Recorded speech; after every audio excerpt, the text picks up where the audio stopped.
اور ان موٹی موٹی برائیوں سے بچے، یعنی مسخرہ نہ کرے بلا وجہ، مذاق نہ اڑائے، تحقیر و تفضیل نہ کرے، اور عیب جوئی نہ کرے، القاب سے نہ پکارے، بدگمانی نہ کرے، الزام تراشی سے پرہیز کرے، غیبت نہ کرے، تجسس نہ کرے، وغیرہ وغیرہ۔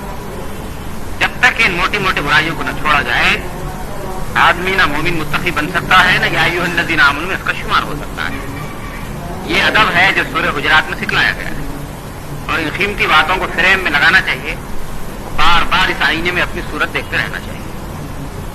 اب ایک حقیقت پر غور کیجیے اور اصل موضوع کی طرف ہم آتے ہیں۔ برائیاں ظاہری الگ ہوتی ہیں، باطنی الگ ہوتی ہیں۔